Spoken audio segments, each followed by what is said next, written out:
sa pagpapatuloy ng ating istorya.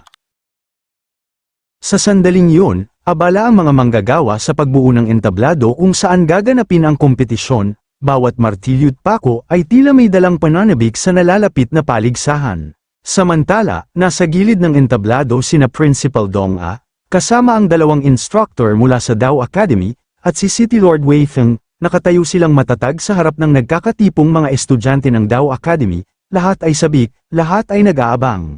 Sa kabilang banda, nakapwesto na rin sina Jiang Wang, ang kanyang mga kapatid, at si Huang Azon. Ang kanilang tindig ay puno ng dangal at determinasyon. Kasabay nito, mahina kong nagsalita si Ling He. Sa totoo lang, ito ang unang kompetisyong pinangasiwaan ng punong tagapamahala mula nang dumating siya sa Maple Forest City, kaya natural lang na gawing engrande. Kalma namang nagdagdag si Jiang Wang, sabay pang lumabas si Guru Dong A at ang pinuno ng lungsod. Mukhang hindi basta-basta ang tatlong lungsod na pagtalakay sa daan ngayong taon. Maya-maya, itinaas ni Principal Dong A ang kamay at mariing nagsalita.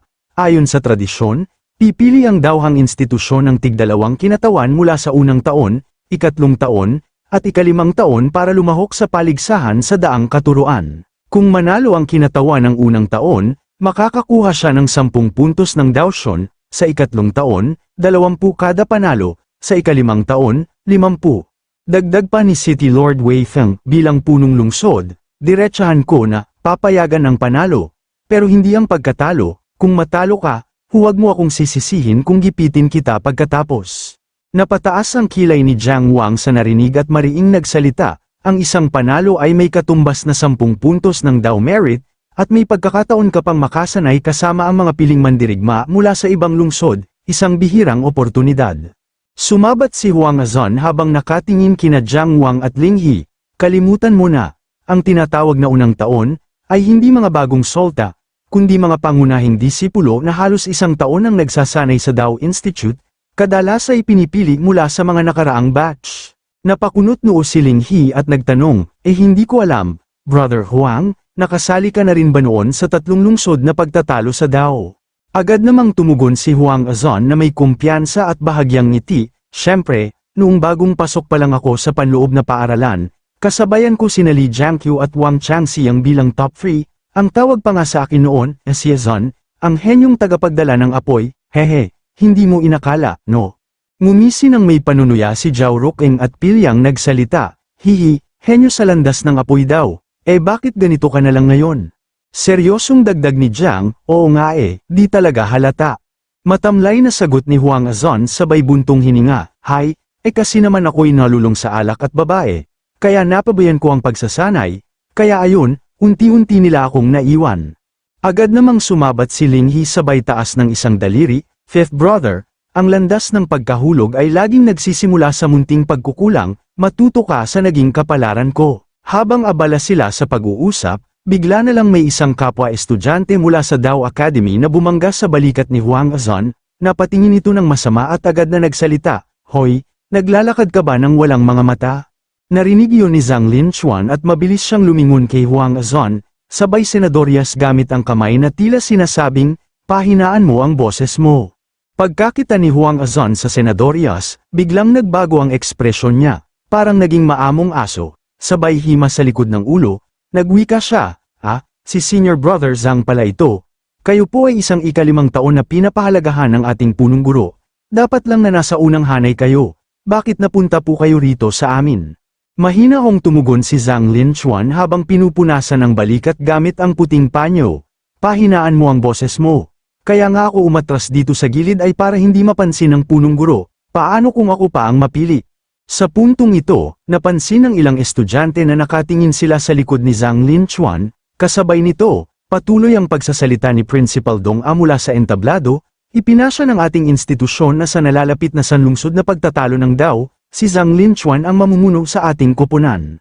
Napabuntong hininga si Zhang Linchuan, sabay yuko ng bahagya habang hawak ang kanyang noo, matamlay siyang nagsalita, aba, di mas lalong nakakakaba ito. Agad namang tumugon si Principal Dong A na may malamig na ekspresyon, hawak ang kanyang baba, mabigat ang nararamdaman mong pressure, kung may anumang hindi ka sang-ayon sa pasya ng ating institusyon, malaya kang magsalita ng harapan. Tugon ni Zhang Linchuan na may determinasyon pero malamig ang ekspresyon, Wala naman po, kahit nakakaramdam ng pressure, buo ang kumpiyansa ko, gagawin ni Lin Chuan ang lahat ng makakaya niya. Sa sandaling yun, ngumisi si Huang Azon at nagbigay ng thumbs up kay Zhang Lin Chuan, sabay sabing, si Senior Brother Zhang nga talaga ay karapat-dapat sa kanyang pangalan, maging ang punong guro ay kinikilala kayong pinakamahusay sa buong Dao Institute. Matamlay na tugon ni Zhang Lin Chuan, hay naku, tigilan mo na yan, kung sina Zhu Weiwo at Wei Yan lang sana ay nakasali, hindi na sana ako kailangang pahirapan pa. Mariing sumabat si Jiang Wang, si Wei Yan ay bahagi kasi ng hukbo, kaya hindi siya pwedeng sumali, pero bakit naman si Senior Brother Zhu ay hindi pinayagan? Mahinahong tugon ni Zhang Lin Chuan habang tinatakpan ng ilong gamit ang puting panyo. Tinanggap niya ang misyon na habulin at lipulin ang isa sa 9 na dakilang demonyo, ang tinatawag na demonyong lamalapan ng puso. Pagkarinig nito, tila dumaan ang malamig na hangin, natigilan sina Huang Azon, Ling He, Jiang Wang, at Zhao Ruqing sa gulat, parang biglang tumahimik ang paligid. Dito ipinaliwanag ang 9 na dakilang demonyo ng sangkatauhan, demonyong lamalapan ng kaluluwa, demonyong nag-aalis ng mukha, demonyong lamalapan ng puso, si Xiong Wen, demonyong pumupugot ng ulo, demonyong pumipiraso ng laman, demonyong nawala ng sarili, demonyong sagad sa kasamaan, demonyong manghuhula ng kapalara, at demonyong uhaw sa dugo. Ang 9 na ito, tila bangungot na isinilang sa mundo, bawat pangalan ay may dalang lagim, bawat hakbang ay may kasamang karahasan, sa bawat kaharian na kanilang dinaanan, iniwan nila ang bakas ng kasamaan, sila ang itinuturing na pinakamalupit na salarin sa buong daigdig. Kahit si Xiong Wen ang kinikilalang pinakahina sa Siam, siya pa rin ay isang 6th rank cultivator na nakabukas na ng Heaven-Earth Gate, isang tunay na Tenglong cultivator, pero ngayon, si Zhu Weiwo, isang simpleng estudyante mula sa City Dao Institute, siya raw ang humahabol at nagtatangkang pumatay sa kanya. Sa sandaling yun, mariing nagsalita si Principal Dong-a, ang kanyang tinig ay puno ng bigat, sa taong ito, para sa patimpalak ng Lundao sa hanay ng mga unang taon, ipinasya ng ating institusyon na maglaan ng isang espesyal na pwesto para sa pinakabagong batch ng mga estudyante sa Dao Institute, bilang patunay na sa bawat henerasyon, may bagong talento na sumusulpot upang ipagpatuloy ang pamana ng kagalingan. Pagkarinig nito, napakuyom ng kamao si Fang Heleng, sabay ngiti ng bahagya, may kumpiyansa siyang nagwika. Hindi kaya, nalaman na ng punong guro na ako, si Fang Heleng, ay malapit ng mabuo ang aking ikalawang Dao Spiral. Sa gilid, masiglang sumabat ang ibang estudyante, si Senior Brother Fang Heleng ang tunay na namamayani, kung hindi ikaw ang karapat-dapat sa pwestong ito, sino pa ba? Ngunit sa sandaling yun, itinuro ni Principal Dong-a ang direksyon ni Fang Heleng at sumigaw ng may autoridad. Ikaw na ang napili, ngunit sa di inaasahan, ang tinawag pala ay si Jiang Wang. Parang sinakluban ng langit si Fang Heleng, ang kanyang mukha ay napuno ng pagkagulat at pagkalugmok, malakas siyang sumigaw, sandali lang, sabay padabog na umakyat sa hagdan ng entablado, ang kanyang galit ay halatang halata, punong guro, hindi ako sang-ayon. Seryosong tumugon si Principal Dong-a, ang pasya ng institusyong ito, ikaw ba ang may karapatang tutulan nito? Ngunit hindi makasagot si Fang Heleng, nanginginig siya, pautal-utal na nagsalita, ako. Bigla namang sumabat si City Lord Wei Feng, mahinahon ngunit may bigat ang tinig, sabay buntong hininga, punong guru Dong, huwag ka munang magalit, hayaan mong ako, ang Panginoon ng lungsod na ito, ang humarap sa usapin, nagpatuloy siya, may ngiting may halong paghamak, hindi ko inaasahan na ang sarili mong alagad ay lalaban sa iyo sa harap ng madla, hindi ka sang-ayon, simple lang yan, akyat kayong pareho sa entablado at maglaban, kung sino ang manalo, siya ang pupunta. Sa sandaling yun, seryosong tinawag ni Principal Dong-a ang pangalan ni Jiang Wang para umakyat sa entablado. Agad namang lumapit si Jiang Wang, bahagyang yumuko at mariing tumugon. Susundin ko ang utos ng guro, pwede po ba akong manakit? Samantala, ngumisi si Fang Heleng ng may paghamak at nagsalita ng may panunuya. Ayos pa ba yang utak mo? Isang tulad mong hindi pa nga nakakapagtatag ng pundasyon, iniisip mong kaya mo akong saktan? Mariing tumugon si Principal Dong-a, hindi mo siya maaaring pilayin, at lalong hindi mo siya maaaring patayin. Dagdag pa ni City Lord Wei Feng, sa isang tono ng may autoridad. Simula na, sa isang iglap, mabilis na sumugod si Fang Heleng papunta kay Jiang Wang, sabay labas ng kanyang teknik, 2 kamay, talam ng apoy. Ngumisi siya ng may panunuya, huwag kang mag-alala, magkapatid tayo sa iisang paaralan, hindi kita pipiliin. Pero bago pa siya makalapit, isang malakas na sapak gamit ang espada ang ibinigay ni Jiang Wang. Tumilapon si Fang Heleng at sumubsob sa kahoy na sahig. Nang makita yon, napahanga si Ling He, at mahinahon na nagsabing, ang lakas ni Third Brother, lalong humusay at tumindi pa. Dagdag ni Zhao Rukeng, habang gulat na gulat, mukhang malinaw na malinaw ang epekto ng physical cultivation mo, Sa puntong ito, bumobila ang bibig ni Fang Heleng at walang malay, habang nakahiga sa sahig na kahoy. Masiglang nagsisigawan ang mga estudyante ng Dao Academy. Ang galing mo, Jiang Wang, bigla, nagbalik ang kamalayan ni Fang Heleng, habang nakahiga pa rin, napasok siya ng dugo at nagsalita ng may gulat. Ano ang nangyari? Mabilis siyang tumayo, galit na galit, habang nagliliyab ang kanyang mga kamay sa apoy. Hindi pa ako talo, Jiang Wang, seluhin mo to, pero si Jiang Wang, bahagyang lumingon lang ng malamig, walang kahit anong ekspresyon. Samantala, mariing nagsalita si Ling He, may halong inis. Grabe, wala ka na talagang hiya, sa tagal mong nawala ng malay, kaya ka nang patayin ni Third Brother ng 10 beses. Dagdag pa ni Huang Azon, habang nakaturo sa harap at may panunuya. Ay nako, tingnan niyo to, nagluluko pa talaga. Masiglang sambit ni Zhao Rukeng habang napakuyom ang kamao sa harap. Walang problema, Third Brother, bugbugin mo ulit siya. Sa sandaling yon, galit na nagsisigawan ang mga estudyante ng Dao Academy. Fang Heleng, bumaba ka riyan, Fang Heleng, bumaba ka ngayon din. Halos matuno sa kahihiyan si Fang Heleng nang marinig yon. Hindi ganun, aniya, pakinggan niyo muna ako, kanina, siguradong ginamit ni Jiang Wang ang kanyang Dao Energy para paandarin ang sword technique niya. Ang Dao Energy, bawat gamit niyan ay ubos ng ubos. At para lang manalo sa laban ko, handa siyang isakripisyo ang bilis ng kanyang foundation establishment. Grabe, wala na siyang pinipiling paraan, pero walang nakinig sa kanyang paliwanag. Mariing nagsalita si Principal Dong may autoridad ang tinig. Lumayas ka riyan, Fang Heleng, nakakahiya ka, puro kakahihiyan. Sa puntong ito, makikita si Fang Heleng na nasa ibaba na ng entablado. Galit siyang nagsalita, sabay turo kay Jiang Wang, tila nagbabanta. Hintayin niyo lang, si Jiang Wang, habang buhay na yang hindi makakapagtatag ng pundasyon. Makalipas ang ilang sandali, sa loob ng silid, nakalapat ang kamay ni Principal Dong sa likod ni Jiang Wang, tila mariing sinusuri ang pundasyon nito. Habang ginagawa ito, mariing nagsalita si Principal Dong. Kalokohan, ang ginamit mong foundation diagram, hindi ba't Guiyuan formation? Napailing si Jiang Wang, bahagyang nagbulong sa isip. Nahuli rin pala ako sa huli. Malakas na hinampes ni Principal Dong ang kamay niya sa maliit na mesa, sabay sabi ng may dismayang tono. Maraming mas mahusay na foundation diagrams kaysa sa Guiyuan formation sa buong mundo. Pero dito sa Yujing Mountain Sect, Guiyuan diagram pa rin ang ginagamit. At may dahilan yan, matatag ito, ligtas, at mahusay ang bisa nito. Ang pagtatatag ng pundasyon ay isang napakahalagang hakbang.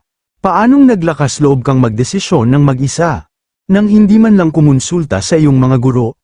Yumuko si Jiang Wang, mariing tumugon, nauunawaan po ng inyong alagad ang kanyang pagkakamali. Patuloy na sambit ni Principal Dong, seryoso ang ekspresyon at may autoridad ang tinig. Sa talino at kakayahang taglay mo, kung ang Guiyuan diagram lang sana ang ginamit mo sa pagtatatag ng pundasyon, malamang ay natapos mo na ang Minor Zhoutian Cycle at nakapasok ka na sa 8th rank, ang Zhoutian Realm. Agad namang tumugon si Jiang Wang, nakayuko pa rin. Patawad po, punong guro, ako po'y nagdesisyong mag-isa at buong puso kong tatanggapin ang anumang parusa, kahit pa ang muling pagwasak at pagsisimula mula sa simula. Sa sandaling yun, mariing nagsalita si Principal Dong habang nakaupo, sabay kaway ng kamay sa harap. Sige na, sa puntong ito, ubos na rin ang oras, at wala nang saysay ang masyadong paliwanag. Patuloy ang kanyang tinig, habang inilalantad ang isang jade token na kulay berde. Sa jade token na ito, nakatala ang isang lihim na teknik, makatutulong ito sa iyo upang mapabuti ang kontrol mo sa Dao Energy, at sa gayon, mapabilis ang pagtatapos ng iyong pundasyon. Kunin mo ito. Napataas ang mga kamay ni Jiang Wang, tila nais tanggihan ang alok. Napakahalaga nito, isa ito sa mga pinakamamahal na gamit ni Guru Dong. Paano ko po magagawang agawin ang isang bagay na mahalaga sa inyo? Ngunit mahinahon lang ang guro, hinimas ang kanyang baba. Isang alaala ito mula sa isang matagal ng kaibigan. Ngunit ang kaibigang yun ay matagal nang naging alabok sa ilalim ng lupa. Wala na itong silbi sa akin ngayon, ipinatong ni Principal Dong ang jade token sa palad ni Jiang Wang. Ang kanyang ekspresyon ay kalmado, ngunit may bigat ang bawat salita. Kunin mo, kayo ang kinabukasan ng bansang Zhuang. Sa sandaling yun, biglang naramdaman ni Jiang Wang ang kapangyarihan mula sa jade token. Isang teknik na tinatawag na kontroladong pagsunog ng Dao Energy. Napahinto siya sa pagkagulat, ang enerhiya ay tila damaloy sa kanyang mga ugat na parang apoy na kontrolado ng isip, napaluhod si Jiang Wang sa sahig, lubos ang pasasalamat, ang inyong alagad ay taos-pusong nagpapasalamat sa guro, tumalikod si Principal Dong tahimik na naglakad palayo, sabay kaway ng isang kamay sa gilid, maaari ka nang umalis. Kinahapunan, makikita sina Linghi at Anan na nakatayo sa di kalayuan, habang masayang kumakaway, paglapit ni Jiang Wang, agad siyang inabutan ni Linghi ng isang papel at sabing, "Third brother, may imbitasyon para sa iyo mula sa pamilyang Fang." Napakunot noo si Jiang Wang, "Pamilyang Fang?" Binasa niya ang papel, at nang matapos, napangisi, "Hey, si Fang Zhao ang nag-imbita sa Wangyu Tower." Tinanong ni Linghi nang may pagdududa, "Ama ni Fang Heleng, pupunta ka ba?" Kumpiyansang sagot ni Jiang Wang, "Siyempre pupunta ako, bakit hindi?" Yumuko siya ng bahagya at ngumisi kay Anan, "Anan, gusto mong sumama kay kuya at tikman ang masasarap na pagkain?" Masaya ang sagot ni Anan, "Oo naman, gustong-gusto ko." Pero si Linghi, malamig ang tono habang binabalik ang kanyang punyal sa tagiliran, "Third brother, baka patibong to, sasamahan ka ni eldest brother." Umiling lang si Jiang Wang at sinakay si Anan sa kanyang balikat, "Naku, hindi na kailangan, hindi naman siguro kasing hangal ang pamilyang Fang para umatake sa isang inner court disciple." Tumalikod sila at naglakad papunta sa appointment kasama ang pamilyang Fang. Pagsapit ng gabi, sa labas ng Lujiangwang Pavilion, nandoon si Jiang Wang habang dumadagsa ang mga tao. Nang pumasok sila ni Anan, lumapit ang waiter at sabing, "Kagalang-galang na panauhin, dito po ang silid ng matandang Ginoong Fang." Biglang napatigil si Jiang Wang, may napansin sa malayo, bakit, andyan din ang taong yun. At doon nakita niya si Fang Zhao, nakangiti, kasama si City Guard Major Chi na may balbas, nakaupo habang umiinom ng alak. Binati siya ni Fang Zhao, "Aba, dumating na ang mahal kong pamangkin." Lumapit siya kay Anan at sabing masigla, "Ito siguro ang nakababatang kapatid mong babae, ang cute naman niya, halina't maupo na kayo." Pero natakot si Anan, dali-daling tumalikod at yamakap kay Jiang, halatang nabiglat na takot. Sa sandaling yun, makikita na nakaupo sa isang mesa sina Jiang Wang, Anan, Fang Zhao, at si City Guard Major Chi na may makapal na balbas. Habang seryoso ang eksena, mariing sinabi ni Jiang Wang, "Hindi ko po alam kung bakit ninyo ako ipinatawag, Ginoong Fang." Ngumiti si Fang Zhao ng pakutsa at sinabi, "Hehe, huwag ka munang magmadali, kumain muna tayo, baka gutom na kayong lahat." Habang hinihikayat ng pagkain, si Anan naman ay walang pakialam at abala sa pag-nguya, sabay sarkastikong bulalas, "Itong tito na may bigete, mas mukhang masungit pa kaysa kay Kuya Tigre." Nakatitig si Major Chi na parang bato, walang emosyon, walang reaksyon. Samantala, makikita sa labas ang kagandahan ng pavilion na nakatayo sa gilid ng lawa habang nagliliwanag ang ilaw nito sa mahinahon na gabi. Sa sandaling yun, isang tauhan ang dumating ay may daladalang kahon, ipinakita niya ito at sabay mariing sinabi ni Fang Zhao, "Isang gininto ang abacus, ipinasadya ko pa ito sa tanyag na panday, simbolo ito ng talas ng isip at bilis magdesisyon. Isang simpleng handog para sa kapatid mo, sana'y huwag mong maliitin." Ngunit malamig ang tugon ni Jiang Wang habang patuloy sa pagkain, "Hindi na kailangang mag-abala, mas mabuti pa, sabihin niyo na lang kung ano talaga ang dahilan ng paanyaya, Ginoong Fang." Medyo nagbago ang tono ni Fang Zhao, sabay bahagyang ngiti, "Mahal kong pamangkin, tungkol ito sa nangyari kay Pengju, may utang kaming paumanhin sa'yo." Patuloy pa rin sa pagkain si Jiang Wang, walang bakas ng damdamin, "Tapos na yun, wag na nating balikan." Pero hindi tumigil si Fang Zhao, habang umiinom ng alak, mariin niyang sinabi, "Dahil prangka kang kausap, ako'y magiging prangka rin." Matapos mamatay si Pengju, si Heleng na lang ang natitirang pag-asa ng pamilya. Pero mula nang matalo siya sa laban ninyo, parang gumuho ang buong mundo niya. Araw-araw siyang lasing at malungkot, natatakot akong tuluyan na siyang mawala sa sarili. Kalma pa rin si Jiang Wang pero matalim ang tanong, "Kaya ano pong gusto ninyong mangyari?" Hindi nagpaligoy-ligoy si Fang Zheo habang muling nagpapakarga ng alak sa tasa. Ang hiling ko, mahal kong pamangkin, puntahan mo si Heleng, humingi ka ng paumanhin, sabihin mong ginamitan mo siya ng hindi patas na paraan noong nagduelo kayo, baka sakaling makabawi siya at bumalik ang tiwala niya sa sarili. Sa sandaling marinig ang alok, mahinahon ngunit mariing ibinagsak ni Jiang Wang ang mangkok at chopstick niya sa mesa. Mariin niyang sinabi, kung meron, edi meron, kung wala, wala talaga. Pero kung hihilingin niyo akong magsinungaling laban sa sariling budi at umamin sa isang kasalanang hindi ko naman ginawa, patawad, hindi ko yan magagawa. Desperado si Fang Zheo, agad niyang inilabas ang isang pil at sabing, hindi ito basta pag-amin, isang simpleng pagyukulang, magkano ba ang halaga nun? Kung handa kang gawin yun, ito ang kapalit. Tumaas ang kilay ni Jiang Wang pero kalmado siyang nagtanong, daw energy stones. Marunong kang ang kumilala ng halaga. Sabay abot ni Fang Zheo ng maliit na kahon mula sa mesa, puspos ito ng kapangyarihan, sapat para sa 100 unit ng Dao Energy. Kung ma-absorb mo ito, baka makumpleto mo na agad ang foundation establishment mo.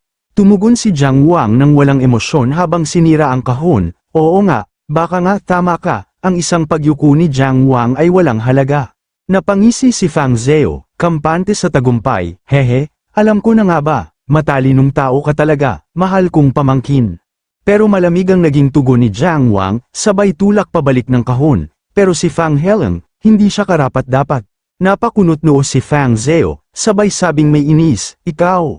Agad tumayo si Jiang Wang at hinayla si Anan, Anan, tama na ang pagkain, uwi na tayo. Pero hindi nagpatinag si Fang Zheo, malamig ang tinig niya nang tawagin si Jiang Wang, gusto ko sanang ayusin to ng mahinahon, gaya ng maginoo, pero wag mong isiping walang magagawa sa iyo ang pamilya Fang.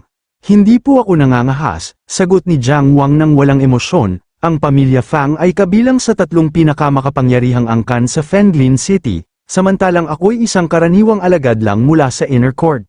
Napako ang matalim na tingin ni Fang Zheo kay Jiang Wang at sabay sabing mariin, akala mo ba talaga na ang pagiging isang inner court disciple ay parang agimat laban sa kamatayan? Alam mo ba kung sino ang taong nasa tabi ko ngayon, miyembro ng pamilya Fang? Sa harap ni City Guard Major Chi the Bearded na parang isang tore sa laki, makikita sina Jiang Wang at Anan na nakatayo. Kasabay nito patuloy ang pagmamayabang ni Fang Zheo, ang pinsan kong si Fang Zheong, Senior General ng City Guard, kanang kamay ng City Lord Wei Feng, sa buong Maple City, siya ang pangalawa sa pinakamakapangyarihan, kahit si Guru Dong yumuyuko pa ng 3 beses. Walang reaksyon si Chi the Bearded, pero sa isip ni Jiang Wang, kumakaba, nung nasa Shaolin siya. Kasama si Wei Feng, Senior General, mas mataas pa sa katayuan ni Wei Yan, grabe, di ko akalaing ganito kalakas ang koneksyon ng pamilya Fang. Biglang dumagundong ang mesa, hinampas ni Fang Zheong ng malakas, at nahati ito sa 2, sabay sabing, hindi ko maintindihan ang sinasabi mo, sigaw niya, may matalim na tingin. Pero nanatiling matatag si Jiang Wang, nakatayo ng diretso, sa gilid, si Anan ay napaluha sa takot at nabitawan ang chicken leg niya. Si Chi the Bearded, hindi na nakapagpigil, tumingala at mariing sinabi, binibigyan ka na ng respeto, ayaw mong tumanggap, ganun ba? Ngumisi ng may paghamak si Fang Zheo habang hinihimas ang balbas niya. Pero sa di inaasahan, biglang lumingon si Fang Zheong at mariing sinabi, duwag ka, Fang Zheo. Ano raw, gulat na wika ni Fang Zheo, nanginginig pa. Sabay sabog ni Fang Zheong ng galit, putang ina mo, ang sabi mo, may kinalaman to sa kapalaran ng buong pamilya Fang, kaya ako nakipagkita. Pero ang totoo, gusto mo lang pala akong gamitin para apihin ang isang batang alagad? Oo, Fang pa rin ang apelyido ko, pero side branch lang ako, ni Singkong Dulang, wala akong nakuha sa yaman ng pamilya Fang, lahat ng narating ko, dahil sa City Lord. Kaya nga Ki the Bearded, na ang tawag sakin, hindi na Fang Zheong, siya mismo ang nagpangalan sakin, kung hindi lang dahil magkamag-anak tayo kahit konti, matagal na kitang pinatawan ng parusa. Mula ngayon, maliban sa Qingming Festival para sa puntod ng ninuno, huwag mo na akong guluhin. Pagkatapos, lumapit siya kina Jiang Wang at Anan, may matigas na mukha, sabay sabing, at tungkol sayo, pero bigla siyang lamambat, parang bata, sorry ha? Natatakot ka na pala, malumanay na tono, parang naglalambing, pero imbes na matawa, mas lalo pang natakot si Anan, sabay iyak, mas nakakatakot pa lalo yan, kuya, tulungan mo ako, dali Napataas ang kilay ni Fang Zheong at nagbigay ng pilyong ngiti, tila nagulat sa reaksyon.